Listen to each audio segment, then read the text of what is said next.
ಉಡುಪಿ ಜಿಲ್ಲೆಯಲ್ಲಿ ತೀವ್ರ ಉರಿ ಬಿಸಿಲಿನ ಪರಿಣಾಮ ಈಗ ಜಲಮೂಲಗಳ ಮೇಲೂ ಸ್ಪಷ್ಟವಾಗಿ ಕಾಣಿಸುತ್ತಿದೆ.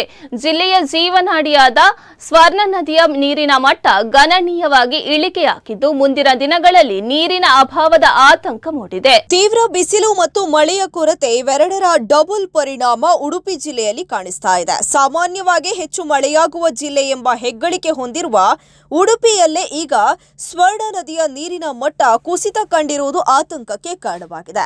ಈ ಬಾರಿ ಹೆಚ್ಚಿದ ಉಷ್ಣಾಂಶದಿಂದ ಭೂಮಿಯಲ್ಲಿನ ನೀರು ಬೇಗ ಆವಿಯಾಗ್ತಾ ಇದ್ದು ಭೂಗರ್ಭ ಜಲಮಟ್ಟ ಕೂಡ ಇಳಿಕೆಯಾಗ್ತಾ ಇದೆ. ಇದರಿಂದ ಮುಂದಿನ ದಿನಗಳಲ್ಲಿ ನೀರಿನ ಕೊರತೆ ಉಂಟಾಗುವ ಸಾಧ್ಯತೆ ಹೆಚ್ಚಾಗಿದೆ. ಇನ್ನೊಂದೆಡೆ ವಾರಾಹಿ ನದಿಯಿಂದ ನೀರು ಪೂರೈಕೆ ನಡೆಯುತ್ತಿರುವುದರಿಂದ ಸದ್ಯಕ್ಕೆ ಕುಡಿಯುವ ನೀರಿನ ಸಮಸ್ಯೆ ತೀವ್ರವಾಗಿಲ್ಲ. ಆದರೆ ಇದೇ ಪರಿಸ್ಥಿತಿ ಮುಂದುವರೆದರೆ ಬರಗಾಲದ ಭೀತಿ ಎದುರಾಗಬಹುದು ಎಂದು ತಜ್ಞರು ಎಚ್ಚರಿಕೆಯನ್ನ ನೀಡಿದ್ದಾರೆ.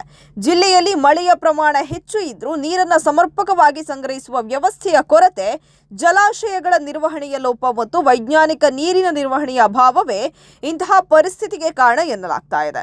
ಇನ್ನು ಈ ಹಿನ್ನೆಲೆ ಸಾರ್ವಜನಿಕರಿಗೆ ನೀರನ್ನು ಮಿತವಾಗಿ ಬಳಸುವಂತೆ ಕಟ್ಟುನಿಟ್ಟಿನ ಸೂಚನೆಯನ್ನ ನೀಡಲಾಗಿದೆ. ಕುಡಿಯುವ ನೀರನ್ನು ಅನಗತ್ಯವಾಗಿ ವ್ಯರ್ಥ ಮಾಡಬಾರದು ಎಂದು ಅಧಿಕಾರಿಗಳು ಮನವಿಯನ್ನ ಮಾಡಿದ್ದಾರೆ. ಹಳೆಯ ಕೆರೆ ಕೊಳಗಳ ಪುನರುಜ್ಜೀವನ, ಮಳೆ ನೀರಿನ ಸಂಗ್ರಹಣೆ ಹಾಗೂ ಜಲ ಸಂಪನ್ಮೂಲಗಳ ವೈಜ್ಞಾನಿಕ ನಿರ್ವಹಣೆ ಅತ್ಯಗತ್ಯವಾಗಿದೆ ಎಂದು ತಜ್ಞರು ಒತ್ತಾಯಿಸಿದ್ದಾರೆ. ಅತಿ ಹೆಚ್ಚು ಮಳೆಯಾಗುವ ಜಿಲ್ಲೆ ಎಂಬ ಹೆಗ್ಗಳಿಕೆ ಇದ್ದರೂ ಸರಿಯಾದ ಯೋಜನೆ ಮತ್ತು ನಿರ್ವಹಣೆ ಇಲ್ಲದಿದ್ದರೆ ನೀರಿನ ಸಂಕಷ್ಟ ತಪ್ಪೋದಿಲ್ಲ ಎಂಬುದು ಇಂದಿನ ಪರಿಸ್ಥಿತಿ ಸ್ಪಷ್ಟಪಡಿಸುತ್ತಿದೆ. ಮುಂದಿನ ದಿನಗಳಲ್ಲಿ ಉಡುಪಿ ಜಿಲ್ಲೆ ಈ ಸವಾಲನ್ನು ಹೇಗೆ ಎದುರಿಸಲಿದೆ ಎಂಬುದನ್ನು ಕಾದು ನೋಡಬೇಕಾಗಿದೆ. ಸ್ವರ್ಣ ನದಿ ನಮ್ಮ ಉಡುಪಿಗೆ ನೀರುಣಿಸುವಂತಹ ಬಹಳ ದೊಡ್ಡ ನದಿ. ಇಲ್ಲಿ ಶಿರೂರಿನತ್ತ ಕೂಡ ಡ್ಯಾಮ್ ನಿರ್ವಹಣೆ ಅಂದ್ರೆ ಡ್ಯಾಮ್ ಮಾಡಿರ್ತಾರೆ, ಅದರ ಹಲಗೆಗಳನ್ನು ಹಾಕದೆ ನೀರು ಸೋರಿಕೆ ಆಗ್ತದೆ. ಮತ್ತೆ ಶೇಖರಣೆ ಮಾಡುವ ಪದ್ಧತಿ ಕೂಡ ಇಲ್ಲ. ಕೊನೆಯ ಗಳಿಗೆಯಲ್ಲಿ ನೀರು ಖಾಲಿಯಾದಾಗ ಎಚ್ಚೆತ್ತುಕೊಳ್ಳುವ ಜಿಲ್ಲಾಡಳಿತಕ್ಕೆ ಒಂದು ಕಿವಿ ಮಾತು, ಕಾಲಕ್ಕೆ ಅದನ್ನು ನಿರ್ವಹಣೆ ಕೂಡ ಮಾಡಬೇಕು, ಮತ್ತೆ ನೀರಿನ ಶೇಖರಣೆ ಆಗಬೇಕು. ಮತ್ತೆ ಎಲ್ಲೆಲ್ಲಿ ಡ್ಯಾಮ್ಗಳನ್ನ ಮಾಡ್ತಾರೆ ಕಿಂಡೋಣೆ ಘಟಕ, ಅದನ್ನು ಶೀಘ್ರವಾಗಿ ಕಾಮಗಾರಿಯನ್ನ ಮುಗಿಸ್ಬೇಕು. ಈ ನಿಟ್ಟಿನಲ್ಲಿ ನಾನು ಜಿಲ್ಲಾಡಳಿತಕ್ಕೆ ಒತ್ತಾಯಿಸ್ತಿದ್ದೇನೆ. ಕೊನೆಯ ಗಳಿಗೆಯಲ್ಲಿ ನೀರಿನ ಶೇಖರಣೆ ಇಲ್ಲ, ಮತ್ತೆ ರೇಷನ್ ಪದ್ಧತಿ ಮಾಡ್ತೇವೆ, ಹಾಗೆ ಮಾಡ್ತೇವೆ, ಹೀಗೆ ನಮ್ಮಲ್ಲಿ ಬೇಕಾದಷ್ಟು ನೀರಿನ ಸೋರ್ಸ್ಗಳಿವೆ, ಅದನ್ನ ಸದ್ಬಳಕೆಯಾಗಿ ಬಳಸುವ ಯೋಜನೆಯನ್ನ ಜಿಲ್ಲಾಡಳಿತ ಮಾಡ್ತಾ ಇಲ್ಲ. ಮತ್ತೆ ಇದ್ದದ್ದನ್ನು ಕೂಡ ನಾವು ಸಮರ್ಪಕವಾಗಿ ಬಳಸುವಂತ ಯೋಜನೆಗೆ ಕೈ ಹಾಕಿಲ್ಲ.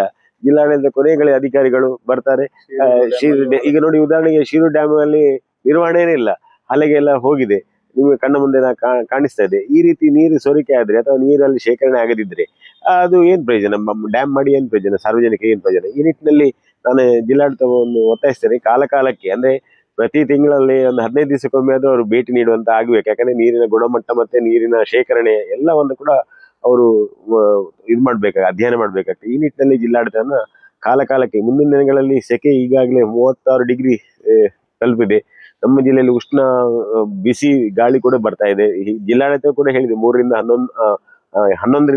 3 ಗಂಟೆ ತನಕ ಯಾರು ಹೊರಗಡೆ ಬರಬೇಡಿ ಅಂತ ಹೇಳ್ತಾರೆ.